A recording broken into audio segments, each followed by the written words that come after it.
Masuk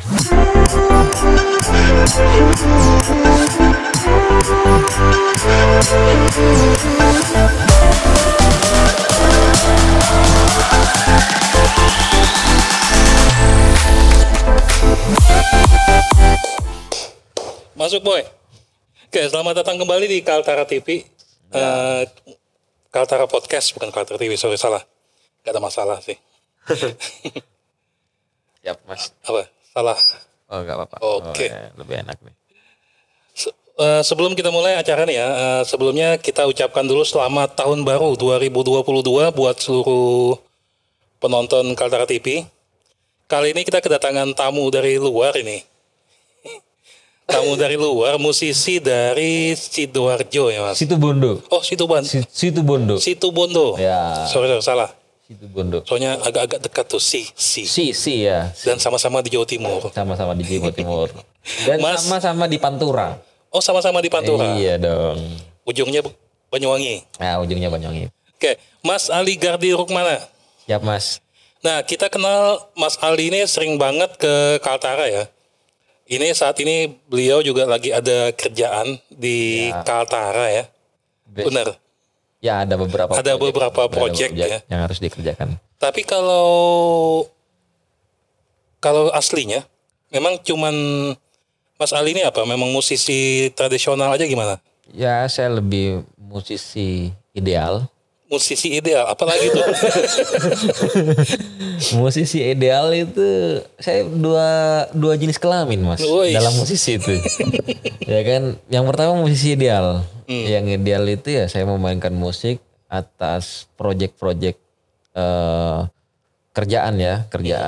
Saya bekerja sebagai sound director juga, kerja sebagai player juga. Kalau player itu kan idealnya saya bekerja, disuruh main, pulang dibayar gitu kan. Itu musisi ideal. Kadang juga saya berjenis kelamin musisi idealis mas. Itu apa lagi? Idealis. Ada isnya aja cuman. Nah ketika saya memakai kostum idealis ini. Saya memainkan musik apa yang saya suka aja. Apa yang saya mau. Seperti saya main di musik alam misalkan gitu kan. Itu suka-suka saya. Dan itu memang sebuah kepercayaan diri saya lebih meningkat ketika saya memainkan musik yang seperti itu gitu. Sesuai dengan apa yang saya inginkan gitu kan. Nah ini ya, di zaman sekarang ini kita kan sudah segala sesuatu kan banyak diukur dengan materi. Jadi kalau ada seseorang yang idealis mungkin agak sedikit ibaratnya gimana nggak sesuai zaman ini. Justru itu saya memilih dua jenis kelamin mas, kan? Jadi saya menjadi musisi ideal untuk menghidupi musik idealis saya gitu kan. Nah caranya kan musik idealis ini butuh protein juga kan, butuh equipment dan segala macamnya. Justru kadang ada musisi selain dia main di musik yang sesuai selera dia juga dia bekerja di luar musik ya. Kalau saya murni di musik, makanya kan kadang saya menjadi player, kadang saya juga mengerjakan beberapa audio dan untuk menghidupi musik yang saya inginkan ini. Nah, itu dia. Nggak usah jauh-jauh ya. Saya aja juga begitu. Wah, itu kan. Iya kan? Kalau saya kan punya hobi kan fotografi nih, fotografi, videografi. Tapi demi menghidupi fotografi itu saya harus bekerja yang lain juga gitu. Nah, mirip lah 11-12 kita. Iya kan? Jadi soalnya kalau idealis total juga kayaknya susah juga kayaknya. Punya keluarga kita mas. Apalagi kita seniman ini kan. Seniman kan bisa dibilang ya kita juga butuh materi juga buat hidup gitu loh. Lebih tepatnya mungkin musiman ya mas ya. Musiman. Jadi, nah, cuman kalau mulai tertarik dengan dunia musik tradisional nih Mas Ali, ini mulai kapan nih? Kalau tertarik saya dari 2010 saya tertarik di musik tradisi. Sebelumnya ya musik, cuman ya di usia SMA, remaja, ya band banget kan. Saya main musik band aja gitu kan. Tapi ketika semenjak kuliah ya saya sudah mulai suka dengan musik-musik yang berbau unsur tradisi gitu kan. Itu dari 2010 saya sukanya gitu. Mohon maaf, kuliah di mana kemarin? Saya kuliah di Situbondo aja. Situbondo aja. Ya, di Universitas Abdurrahman Saleh. Kebetulan jurusan saya Visipol ya, politik Mas. Ini tambah lagi satu orang nggak nyambung dengan jurusan kuliah. Menurut saya nyambung aja Mas ya kan. Nyambungnya di mana? Dari Visipol ke musik. Iya, politik permusikan mungkin ya. Menurut saya nyambung aja Mas. Nah, ini kita saat ini ya, kan nggak banyak ini orang yang memang berkecimpung di bidang musik tradisi.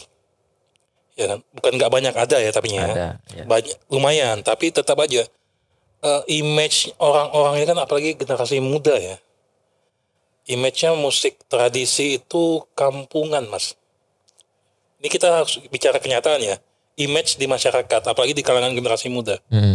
Nah kalau menurut Mas Ali itu gimana kondisi ini nih? Sebenarnya kata kampungan itu kan label menurut saya ya. Jadi dia itu memang ketika dia bilang kampungan, kebetulan saya belum pernah melihat orang itu ya. Iya.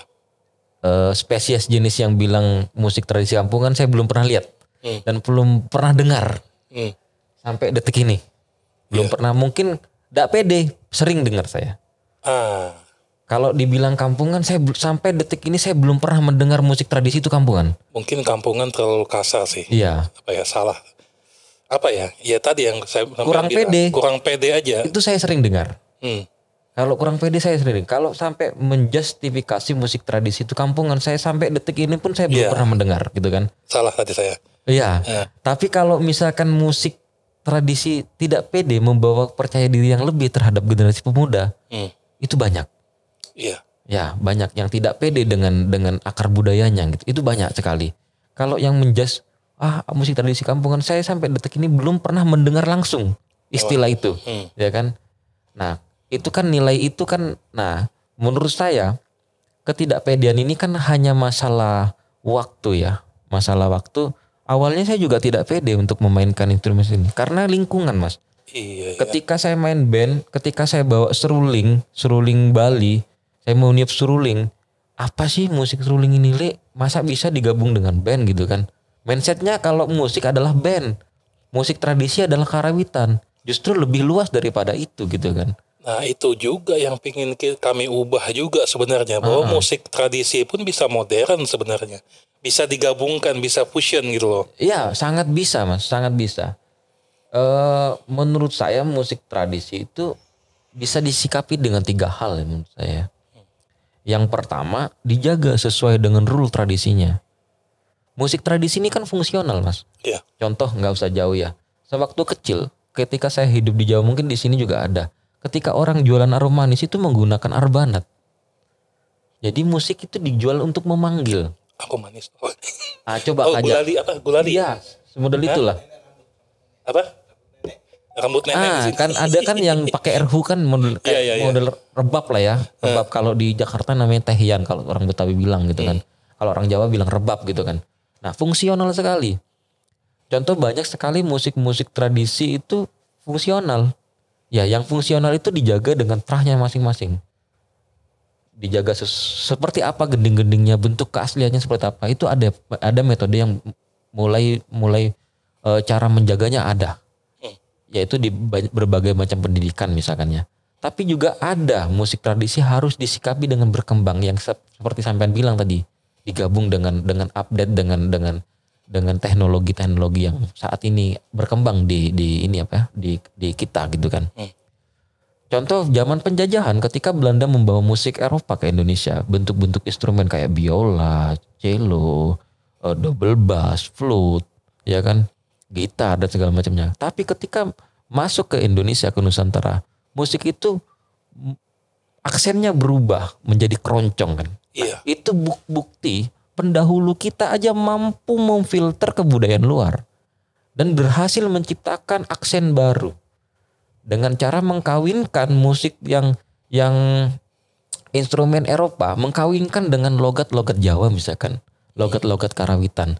Akhirnya jatuhnya keroncong, ya kan? Akhirnya timbullah rekaan bunyi baru, komposisi baru, interpretasi baru gitu kan.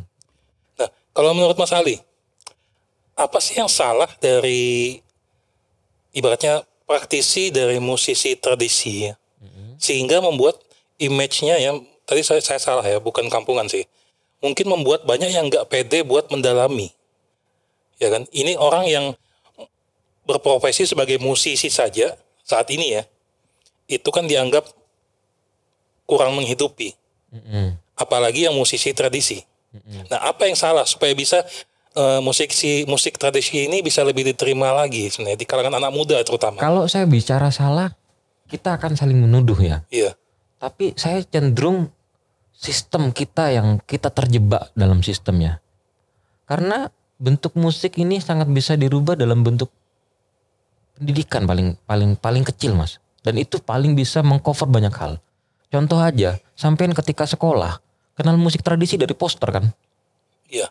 Cuma zaman kami di sini agak memang kurang berkembang sih mulai dari zaman kecil. Saya dulu sekolah pakai sandal, Mas, sepatu. Saya di kampung juga.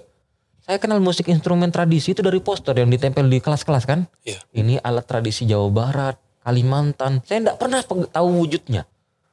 Ya kan? Berkembang sekarang sudah mulai ini justru sekolah-sekolah lebih percaya marching band daripada musik tradisi. Iya ya. Coba. Lebih gampang mencari ekskul marching band dibanding ekskul tradisi. Ya coba itu kan. Berarti kan ada sesuatu yang konslet dalam sistem pendidikan kita. Ya kan, kadar matematika bisa 1 minggu itu bisa 6 jam. Sedangkan tradisi hampir nggak ada. Padahal banyak nilai-nilai yang ada di musik tradisi. Gitu. Yes. Bahkan orang tua lebih pede anaknya jago matematika daripada jago musik gitu kan. Dan kalau nggak jago dileskan, tapi ada nggak bentuk badan les atau primagama dan segala macamnya les musik tradisi? Nggak ada. Nah itu, kalau kita mau saling menyalahkan ribet juga. Makanya saya memulai mengkampanyekan dari diri saya sendiri. Yang paling mudah dilakukan saya bilang ketika saya workshop dimanapun, yang paling mudah untuk caranya mencintai musik tradisi itu minimal nada deringnya diganti bentuk gending-gending dengan lagu-lagu daerah. Atau mengesep satu aja musik daerahnya masing-masing. Nah, ada nggak yang di sini ngesep? Saya pikir itu aja, dari itu aja kita tidak percaya diri untuk hal itu kan. Itu hal yang paling sederhana, Mas. Jadi, mentalitas kepercayaan diri hanya bisa dibentuk waktu kita sekolah. Gitu. Nah, sedangkan sistem sekolah kita seperti itu. Ya itu tadi. Orang tua bukan zaman kita ya, zaman sekarang pun menganggap musik ini kan bukan sesuatu yang primer di sekolah. Orang tua ini lebih senang anaknya harus, kalau yang dianggap pintar itu matematika, fisika misalnya. Ya. Kalau ada yang berbakat nih nggak usah. Ini kita nggak bicara musik tradisi ya. Kita bicara musik secara garis besar aja. Ya, oke. Kalau ada anak yang jago musik, tetap aja dia dipaksa buat nih harus matematikamu harus bagus, nah, dipaksa gitu. Nah. Ya itulah mentalitas itu yang perlu kita selalu suarakan. Mungkin melalui podcast ini ya. Melalui media ini mungkin ini bisa menjadi media kampanye pendidikan kita. Bahwa pendidikan itu menegaskan lagi rezeki nggak jauh dari hobi. Sampean hobi apa? Rezekinya di mana? Paling nggak jauh dari dunia foto. Sama Mas, yang ada di sini juga sama dengan saya. Rezeki saya nggak jauh dari kata musik kan. Walaupun saya memilih musik yang kapan saya main konvensional, kapan saya main musik yang idealis gitu kan. Nah seperti itu. Oke, nah kita sekarang semacam studi banding aja nih. Kalau di Jawa saat ini kondisi dunia musik tradisi gimana nih? Mungkin yang dari daerah-daerah dekat sampean aja lah. Kalau di daerah saya perhatiannya sudah cukup ya, cukup mungkin cukup perhatian sudah dengan adanya berbagai macam lomba musik tradisi kan. Tradisi baru terutama ya di olimpiade udah mulai. Itu kan bentuk rangsangan, berarti itu sudah mulai. Nah, kalau musik yang lain-lain ya yang bisa diadu yang paling kondusif ya misalkan paduan suara. Itu kan bisa banget diadu. Kalau musik kreatif itu malah yang berat kalau untuk dilombakan ya kan. Dan mulai sedikit yang sadar, sekolah-sekolah sudah banyak membeli karawitan daripada marching band gitu kan. Sudah mulai ada banyak ekskul, tapi nggak banyak, sudah mulai tumbuh hal itu. Ada ya. Sudah mulai tumbuh. Saya pikir ketika podcast ini kita agar punya resonansi yang besar kebutuhannya bagi masyarakat di luar, saya pikir kita harus sama-sama mengkampanyekan gitu kan. Jadi isi podcast ini juga bisa menjadi pintu ruang dengar baru, pintu visual baru dalam dunia pendidikan yang khususnya agar lebih cinta lagi tanah air. Minimal menjaga musik tradisi itu nggak harus memainkan, minimal menyimpan aja di HP pintarnya gitu kan. Nah, ini mungkin sedikit berhubungan. Kalau perhatian pemerintah di sana gimana? Supaya mungkin kita bisa belajar juga nih, kami yang di Kaltara ini khususnya. Kalau perhatian pemerintah daerah di sana, provinsi di sana, gimana terhadap musik tradisi? Supaya mungkin kami bisa belajar nih, kalau ada yang bagus, mungkin bisa jadi bahan pembelajaran buat stakeholder di sini. Ya kan? Kalau yang nggak bagus ya tolong jangan diceritakan aja. Kalau kita mau bercerita pemerintah, mindset dari pekerja pemerintah ini bekerja, Mas. Mindset yang bisa merubah keadaan itu politik, Mas. Pimpinan. Iya. Pimpinan penting. tertinggi kan, bukan mentalitas kepala dinas, bukan. Gak ada, dia mindsetnya bekerja. Gak, nyaris semuanya saya pikir seperti itu, ya kan. Tapi kalau mentalitas politik lahir dari rahim rakyat yang bisa menyuarakan rakyat, contohnya paling terdekat bupati ataupun wali kota ataupun gubernur, itu sangat bisa. Contoh misalkan kultur itu kan, misalkan kalau di Jawa Timur kan kulturnya adalah hijau ya kan, maksudnya Islam center lah ya. Yeah.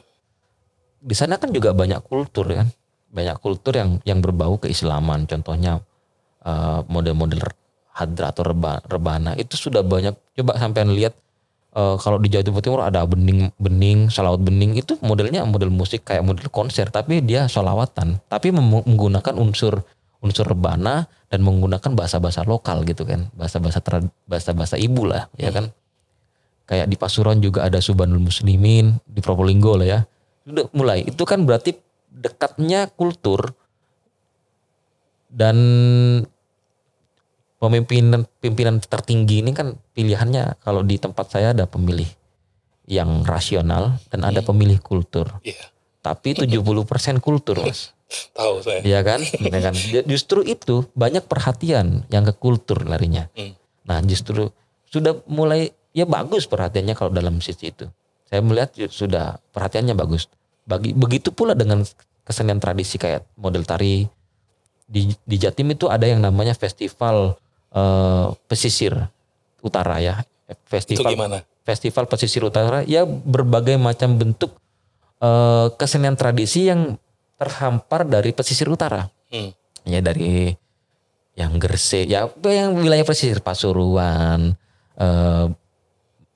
Situbondo, Probolinggo, gitu kan. Itu wilayah pesisir utara. Ke wilayah selatan ada Jember, ada Lumajang, ada Bondowoso gitu kan. Nah, itu sudah ada bentuk perhatian model-model perayaan ya, festival. Perayaan terbesarnya misalkan festival tari Jawa Timur yang sudah bagus, tidak ada juara 1, 2, enggak ada. Tapi performan terbaik, kostum terbaik, penyaji terbaik, gitu kan, pemusik terbaik, arranger terbaik, gitu-gitu. Jadi ini mumpung dua pemimpin kami di sini saat ini, gubernur dan bupati ini bisa dibilang musisi dua-duanya. Ya semoga beliau berdua ya mungkin bisa sedikit lebih perhatian. Ya. Bukannya nggak perhatian ya. Ya. Lebih lagi gitu loh. Ya. Karena ya kami kan juga mungkin ya semoga dananya juga ada. Kita kan kondisi sulit saat ini di daerah kami saat ini ya. Gini lagi Mas, saya ngomong di sini ya. Pentingnya negara atau daerah itu nggak bisa semena-mena mengasihkan darah pada seniman, nggak bisa. Pada kelompok kesenian nggak bisa. Mereka harus berbadan hukum dulu.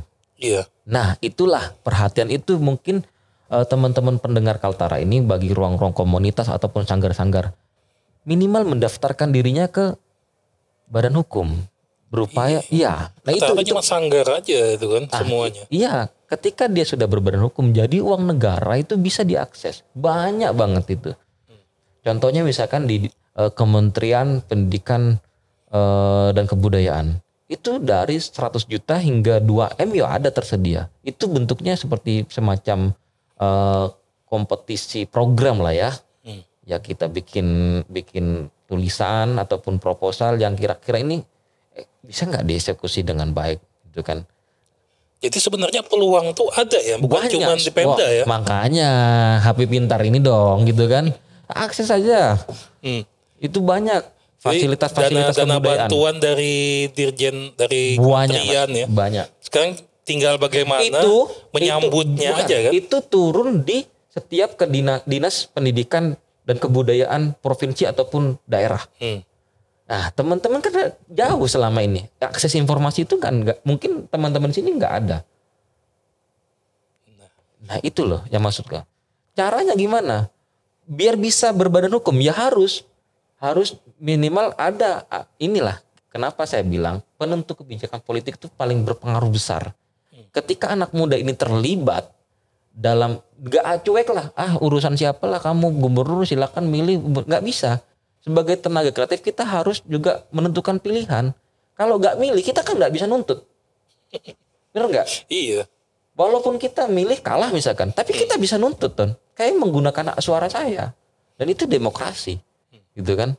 Nah ketika kita memilih kita bisa menuntut. Misalkan ada dinas pendidikan dan kebudayaan itu pasti punya pos anggaran ya kan. Nggak bisa mereka langsung mengasihkan semua kepada personal, nggak bisa. Harus yang terdata, berbadan hukum minimal terdata di dinas terkait. Gimana caranya ya koneksi lah. Jadi harus aktif sebagai seniman. Iya, sebagai seniman ini bukan cuman kita sekarang ini nggak boleh cuman mikir bermain saja ya. Harus tahu juga gitu cara-cara yang seperti itu juga. Jadi tapi dalam artian bukan mengemis tetap ya. Bukan. Dalam artian kita punya ini sebenarnya ada nih pos anggaran seperti itu. Semisalkan aku kemarin juga dorong beberapa teman komisinya. Minimal daerah itu punya namanya Dewan Kesenian Daerah. Ada, cuman sepertinya sih kurang aktif. Dan itu nggak boleh PNS yang pegang. Secara kelembagaan biasanya hukum. Iya. Itu kan. Kita juga punya Taman Budaya, UPT Taman Budaya saat ini ya. Iya. Ada Dewan Kesenian Daerah provinsi, kabupaten. Nah itulah Dewan Kesenian Daerah yang harusnya mencerdaskan informasi kepada beberapa kantong-kantong kreatif gitu kan. Ya itu masalahnya. Soalnya gaungnya juga saat ini masih belum terasa nih Dewan Kesenian. Sepertinya belum ada. Mungkin ada kegiatannya, cuman publikasinya mungkin kurang bagus. Jadi banyak yang nggak tahu. Soalnya saya nggak tahu ya. Kalau ada tolong dikoreksi nanti. Siapa tahu ada orang Dewan Kesenian Daerah yang nonton gitu kan. Oh kami ada punya kegiatan kok ini kegiatannya. Silakan nanti dikoreksi. Dewan Kesenian bukan hanya berbentuk kegiatan, tapi pendataan mas. Sama dengan Dinas Pendidikan dan Kebudayaan, pendataan. Nah pendataan itulah yang menjadikan bahan untuk gimana caranya bisa bekerja sama ke depannya. Gitu kan. Ukurannya apa? Ya karya dong. Itu dia. Nah jangan minta-minta tapi enggak punya karya. Lucu. Nah, gitu kan? Kalau prinsip saya kan, saya juga dengan Jindan yang penting kami itu harus ada sesuatu dulu loh buat ditampilin. Karena kalau orang nanya kami apa yang sudah kamu perbuat. Nah, ya kan? Kami bisa ini loh yang kami buat. Masalah dihargai atau enggak ya urusan nanti lah. Ya, kami nggak mikir itu kayaknya. Nah, kita bicara tadi tentang seniman nih. Seniman kan sampean sudah jadi seniman ini kan sudah mungkin udah bertahun-tahun ya. Nih kalau dari sisi pengalaman mungkin sudah banyak pengalaman. Ini kalau pengalaman bisa cerita nggak? Enaknya jadi seniman atau dukanya jadi seniman tuh gimana sih sebenarnya? Kalau saya ceritakan mungkin panjang lebar ya. Pokoknya saya menikmati aja apa yang saya kerjakan hari ini. Dan itu saya bersyukur ini saya diberi kemampuan untuk bisa mengasah menjadi sebagai pemain musik ya. Saya asah aja. Saya latihan tiap hari. Saya bikin sesuatu. Saya berpikir juga. Saya menikmati apa yang diberi Tuhan itu dengan cara Saya mengukurnya dengan cara latihan. Saya diberi kemampuan meniup. Yang penting latihan aja terus ya, berkarya terus ya. Iya Mas. Gak usah mikir yang. Ya sama aja lah, kalau ada kan temuan ilmuwan ketika ruang ini kedap banget, ketika bulu aja dijatuhkan dengan yang lebih berat itu kan tidak ada apa-apa ruang hampa itu. Kita kan mati sendirinya gitu kan. Ya kita harus gerak gitu kan. Selagi gerak sebagai salah satu seniman, yang terpenting harus banyak teman Mas. Gak bisa sendirian. Iya. Kita butuh tim. Gak bisa sendirian. Memang agak. Sekaliber seniman rupa yang hanya prosesnya sendirian, itu harus punya tim biar bisa ada yang mengkurasikan, ada yang bisa membahasakan karya-karyanya, gitu kan. Nah, ini kami perlu pandangan dari luar nih. Kan Mas Ali ini kan bisa dibilang orang luar Kaltara. Kalau menurut Mas Ali sendiri, dari pengamatan kasar aja lah, situasi, kondisi musik tradisi di Kaltara ini gimana menurut Mas Ali? Apakah sudah berkembang atau gimana? Dengan adanya musik alam ini orang sudah mulai percaya diri terhadap identitasnya. Itu sudah mulai, aku anggap ini sudah anggap rahimnya ya. Komunitas ini kan rahim. Ya tinggal kita cari embrionya, di mana embrionya itu. Ya kan, agar bisa kawin dan bisa menghasilkan sesuatu yang bisa berlanjut. Itu anaknya bisa berusia gitu kan, bisa berusia lama dalam bentuk-bentuk kekaryaan. Kalau saya menilainya, teman-teman di sini yang penting secara komunikasi aja baik, karena kesenian apapun itu melalui komunikasi Mas. Percuma karyanya bagus, mainnya bagus, tapi dia nggak bisa berkomunikasikan, itu akan kelabakan juga. Karena pekerjaan kita adalah pekerjaan jasa, bukan kita jual printer yang kulaan printer, kulaan tinta harus dijual berapa, enggak. Seniman ini kapan waktunya harganya mahal, kapan cuma-cuma, kapan harganya sekian deh. Karena kita jual jasa gitu kan. Jual jasa dan karya gitu kan. Kalau kita mau ke arah komersil ya kan. Ada juga yang, makanya saya bilang, ada yang jadi seniman ideal. Ideal itu. Ideal ya sesuai kebutuhan kita, ideal. Saya melakukan apa yang sama lah kalau sampean fotografer kan, ketika ada undang untuk motret wedding kan, sampean motret sebegitunya. Kapan motret akadnya, kapan motret ininya. Itu Jindan. Iya kan? Ya Jindan misalkan. Iya kan? Mas Imam itu. Misalkan sebagai fotografer, kapan dia harus juga pameran? Membuat karya seni, iya, dan membuat karya komersil. Iya, seperti itu. Harus pintar-pintar. Kalau kami ya begitu. Kapan kami harus bekerja sebagai seorang pekerja seni, dan kapan kami bekerja sebagai seorang seniman. Nah, harus pintar-pintar kami membaginya supaya enggak terpengaruh saja dengan materialistis gitu kan. Ya masalah itu aja. Sebenarnya sederhana kok. Tips saya sederhana, kalau kita sudah diberi kemampuan main musik ya udah latihan. Mensyukurinya jangan cara latihan. Wiritannya ya latihan gitu kan. Untuk cari panggung ya kita harus komunikasi dengan banyak teman agar bisa dapat panggung gitu kan. Untuk bisa dapat perhatian pemerintah ya kita harus bikin prestasi dong. Ukuran pemerintah ini prestasi Pak. Iya sih. Semuanya. Ukuran instansi ini prestasi. Karena mereka harus ada laporan. Tapi seniman ukurannya apa? Karya. Pekerja yang ideal ukurannya apa? Ya berkomunikasi dengan orang lain. Hanya itu pembedanya cuman. Untungnya juga kami punya beberapa seniman tradisi di sini juga ya, yang lumayan juga. Yang bukan lumayan sih, besar sih. Kayak, untungnya kami punya kayak Uyo Morris, ya, Adam, Oledrus, ya. Gitu kan. Mereka memang dari sisi seni tidak diragukan, tapi dari sisi komersil pun mereka tetap oke gitu loh. Kita tahu kayak Uyo Morris kan YouTube-nya juga udah besar juga. Makanya saya juga bersyukur juga sih bahwa kita masih bisa imbang untuk di Kaltara ini gitu. Nah, kalau saya tertarik dengan ada sedikit nih. Kalau sampean kan mengembangkan musik tradisi, termasuk alat musiknya juga yang sampean kembangkan. Ada alat musik yang katanya itu dari penelitian dari alat musik kuno ya. Ya. Yang sampean reproduksi kembali gitu. Itu bisa dijelasin ya kenapa bisa dibikin seperti itu? Sebenarnya itu program dari musisi besar juga ya. Mbak Tri Utami, Dewa Bujana. Kebetulan saya tukangnya aja mas.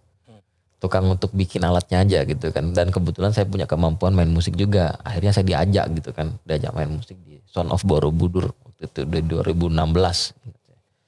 Itu juga bisa dilihat di dokumen-dokumen digital, jejak digitalnya bisa di search teman-teman kalau misalkan pengen tahu hal itu. Tapi pada intinya bekal saya main musik itu adalah yang pertama percaya diri. Yang kedua karena saya anak tukang mas, bapak saya tukang gitu kan. Ya saya gimana caranya menjadi instrumen building sama kayak Uyo lah. Dia main musik sampai dan dia juga membuat. Karena instrumen tradisi itu tidak dijual bebas seperti gitar yang ada di Gramedia gitu kan. Seperti itulah. Itu uniknya mas. Kenapa instrumen tradisi itu dalam sekali? Karena dia tidak, segmentasinya tidak dijual beredar gitu kan. Dan dia harus tahu oh seperti ini anunya. Ada bentuk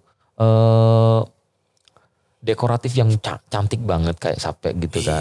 Ya kan ada unsur-unsur visual art yang tertempel gagah di ukiran-ukiran karawitan kan gagah-gagah tuh ukirannya. Iya, kelebihan gitu alat musik Indonesia ini indah semua. Kayak sape itu kan kalau diukir yang kayak sering dipakai sama Morris kan itu kan benar-benar bagus banget tampilannya. Yang alat musik yang sampean punya juga apa namanya? Itu keren banget ya. Semua. Ya? Karmawi Bangga, Dawai Karmawi Bangga itu kan gimana? Yang terbaru ada lagi Tridatu yang kemarin saya main. Oh yang kemarin di musik alam terbaru ini. Terbaru ya? Itu bedanya apa? Itu sebenarnya hasil eksperimen aja ya, karena kan kita harus dituntut gerak. Saya berusaha menghadirkan unsur bunyian-bunyian baru dan visual-visual baru. Itu sebenarnya eksperimen dengan catatan saya bikin instrumen itu dengan mengadaptasi dari gambus, adaptasi dari sape, adaptasi dari panting, adaptasi dari siter, adaptasi dari kecapi, gimana jadi satu bentuk itu. Seperti itulah bisa dilihat di Kaltara TV kan dokumennya itu kan.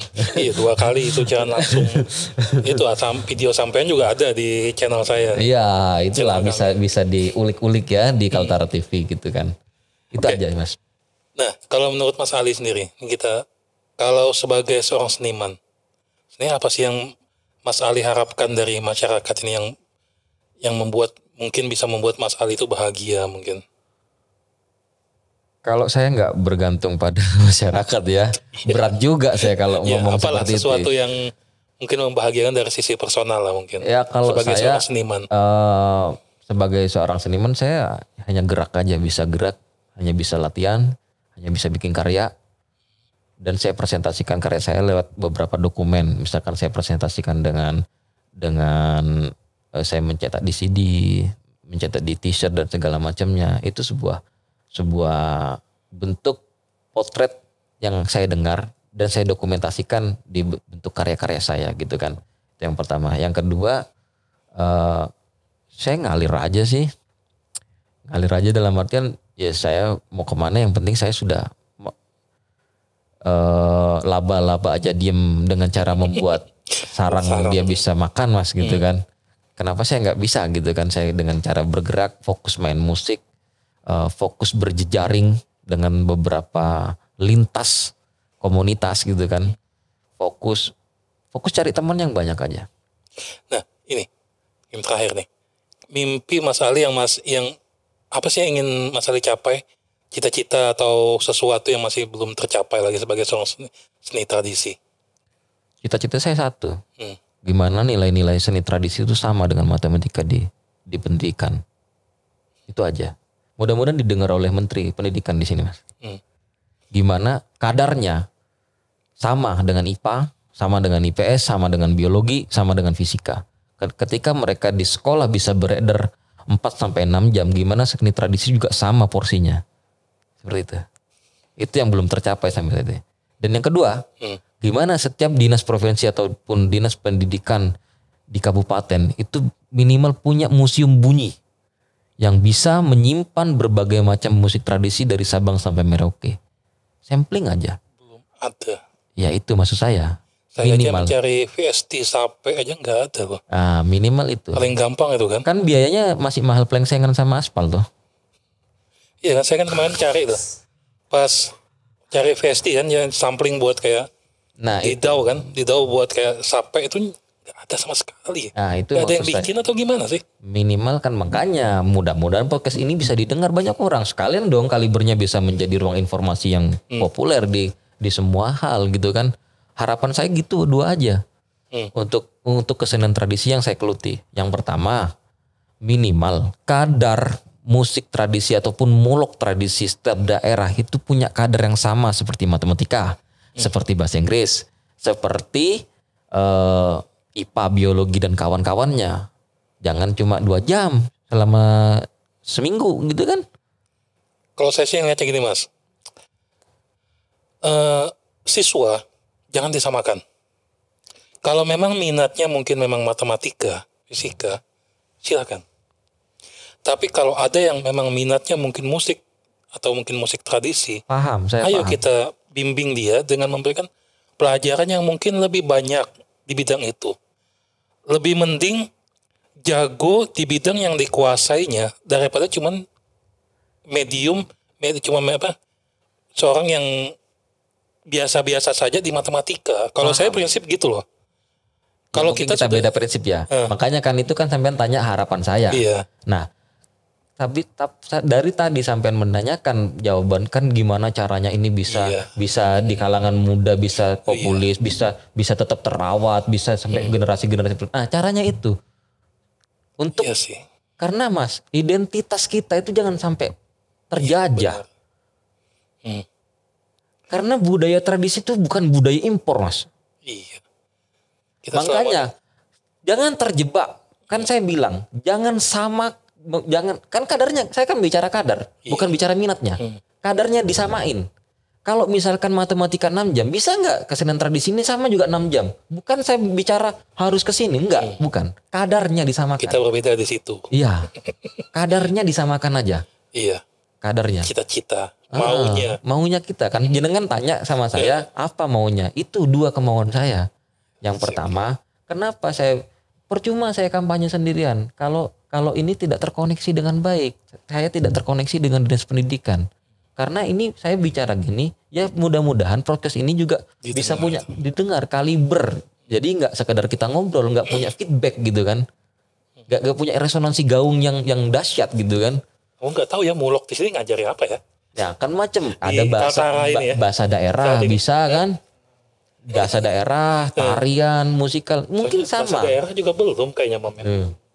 Belum ada kan mulok bahasa daerah kayaknya. Itu maksud saya. Kalau mungkin beda dengan di Jawa ya. Kalau di Jawa kan mungkin muloknya bahasa daerah mungkin sudah ada. Jadi saya masih kecil saya masih ada bahasa Madura menulis karena tradisi ini tiang Mas. Iya. Jepang dihancur leburkan, yang ada tradisinya masih. Sampai sekarang orang yang memegang erat tradisinya, saya yakin itu adalah negara-negara yang hebat gitu kan. Dan jangan coba diseragamkan ya. Kita kan kondisi saat ini kan kita nih maunya sama semua. Kalau satu daerah maunya satu kelompok A, maunya dia semuanya A gitu loh. Nah itu yang jujur aja kadang-kadang saya nggak suka. Kalau ada orang yang A dan ada orang yang B, udah biarin aja gitu. Ya kan? Hanya bicara kadarnya kan. Saya bilang kadar. Kadarnya disamain nggak? Kalau misalkan dari Senin sampai Jumat misalkan semua totalnya adalah 120 jam. Bisa nggak dibagi rata dengan kadar pelajaran yang beredar. Nah, dari sana kan terlihat minatnya anak ini seperti ini. Itu menurut saya. Ketika jenengan tadi mempertanyakan gimana cara merawat tradisi, gimana mempertahankan tradisi, kenapa kata sampean dianggap kuno dan segala macamnya, ya kan? Karena diajar porsinya Mas, gitu kan. Nah itu saya ngomong gini ya karena menurut saya ini dari kecil, saya bilang tadi kan dari kecil aja kita dikenalin musik tradisi dari poster, ya kan? Sasando dikenalin dari uang 5.000, Gitu loh Mas. Gak tahu bentuknya sasando kayak apa, dari apa ini kan. Dari bambu apa, dari daun apa, nggak tahu. Sampai saya tanya-tanya Sape sebagai orang Jawa Timur kayak apa sih Sape?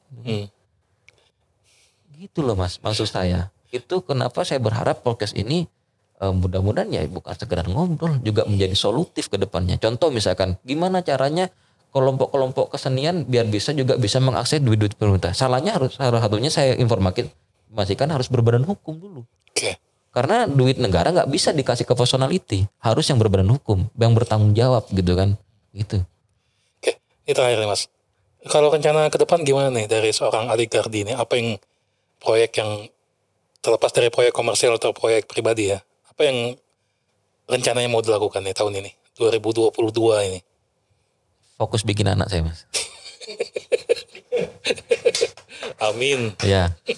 Saya fokus bikin anak dengan cara ya mungkin apapun, berdoa, minta doa teman-teman di sini gitu kan. Itu aja sih, fokus sama itu aja yang pertama. Oke. Jadi ya, memang channel kami ini memang saya dedikasikan, saya salah satunya buat budaya sebenarnya. Makanya kalau lihat di listnya, di kontennya, kami nggak pernah mengeluarkan kayak semacam hard news gitu kan, yang kayak kami lebih cenderung ke feature dan kebanyakan memang budaya. Ini kalau proyek berikutnya kami mungkin lebih mengenalkan lagi mungkin musik-musik atau lagu-lagu tradisional mungkin nantinya. Ya kan, saya sudah ada satu insya Allah tahun ini ya. Ini bagaimana tindakan kami ya sebagai generasi muda. Salah satunya kami bakal memperkenalkan, Kaltara TV bakal memperkenalkan lagu-lagu tradisional dan diaransemen kembali dengan ya mungkin lebih proper, ya kan? Mungkin tahun ini insya Allah. Oke, sebelumnya Mas Ali, sama-sama Mas Ega. Terima kasih sudah datang ke studio Kaltara TV ya. Semoga anak muda ini. Semoga proyek-proyek berikutnya apapun itu lancar. Amin. Ya kan, baik musik maupun kehidupan pribadi. Amin. Oke, sampai bertemu kembali. Assalamualaikum warahmatullahi wabarakatuh. Waalaikumsalam.